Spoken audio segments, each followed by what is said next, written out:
Everyone, আমরা কিন্তু হুটহাট করে অনেক সময় ফেসবুক পেজ ক্রিয়েট করে ফেলি। একটা সময় এসে মনে হয় যে আমাদের পেজগুলো আর দরকার নেই, আমাদের ফেসবুক পেজগুলো ডিলিট করে দেওয়া দরকার। কিন্তু তখন মনে হয় যে ফেসবুক পেজ ডিলিট করা অনেক কঠিন কাজ, অনেক ঝামেলা। না ভাই, আপনি খুব সহজে মাত্র 2 মিনিট ব্যয় করে একটি ফেসবুক পেজ ডিলিট করে দিতে পারবেন। তো কিভাবে ডিলিট করবেন সেই প্রসেসটুকুই দেখাচ্ছি। তার আগে বলে রাখি, যারা আমার ইউটিউব চ্যানেলটি এখনও সাবস্ক্রাইব করেননি তারা কিন্তু অবশ্যই সাবস্ক্রাইব করে দিবেন। তো তার জন্য আপনারা চলে আসবেন আপনার অফিসিয়াল ফেসবুক অ্যাপসে।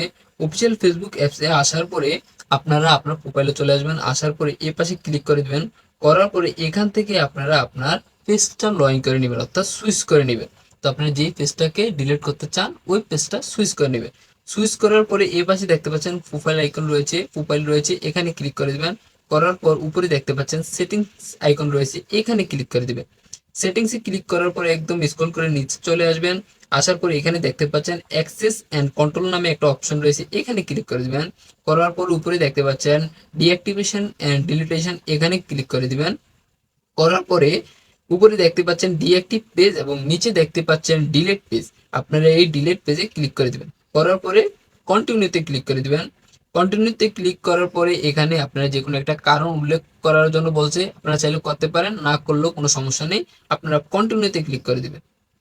কন্টিনিউতে ক্লিক করার পরে এখানে নিচে দেখতে পাচ্ছেন ডাউনলোড ইনফরমেশন, অর্থাৎ আপনি যদি পেজের কোনো ইনফরমেশন ডাউনলোড করতে চান, ছবি ভিডিও ডাউনলোড করতে চান, তাহলে কিন্তু এখানে ক্লিক করার পরে কিছুক্ষণ সময় নিয়ে আপনার পেজের ইনফরমেশনগুলো, ছবি ভিডিওগুলো ডাউনলোড হয়ে যাবে। যেহেতু আমি করতে চাচ্ছি না, তার জন্য আমি নিচে দেখতে পাচ্ছেন কন্টিনিউ নামে একটা অপশন আছে, এখানে ক্লিক করে দিবেন। করার পরে এখন আপনার প্রোফাইলের পাসওয়ার্ডটা চাচ্ছে, আপনার এখানে আপনার প্রোফাইলের পাসওয়ার্ডটা দিয়ে দিবেন। তো আমি আমার প্রোফাইলের পাসওয়ার্ডটা দিয়ে দিচ্ছি। তো আমার প্রোফাইলের পাসওয়ার্ডটা দেওয়া শেষ। দেওয়ার পরে নিচে দেখতে পাচ্ছেন কন্টিনিউ নামে একটা অপশন আছে, এখানে ক্লিক করে দিবেন। এখানে দেখতে পাচ্ছেন আবারও কন্টিনিউ লেখা চলে এসেছে। কারণ আপনি কি সত্যি সত্যি ফেসবুক পেজটিকে ডিলিট করে দিতে চাচ্ছেন?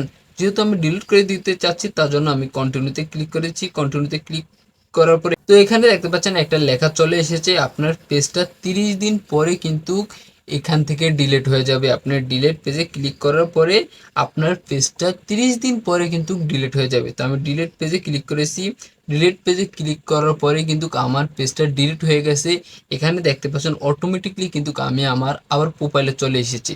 30 দিন পরে কিন্তু আপনার পেজটা ডিলিট হয়ে যাবে। যদি আপনি 30 দিনের মধ্যে আবারও চান পেজটিকে ব্যাক আনতে, তাহলে কিন্তু আপনি ব্যাক আনতে পারবেন, কোনো সমস্যা নেই।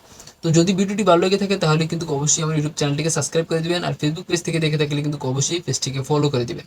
আমি হাজির হব নিত্য নতুন কোনো ভিডিও নিয়ে। ওই পর্যন্ত ভালো থাকুন, সুস্থ থাকুন। আসসালামু আলাইকুম।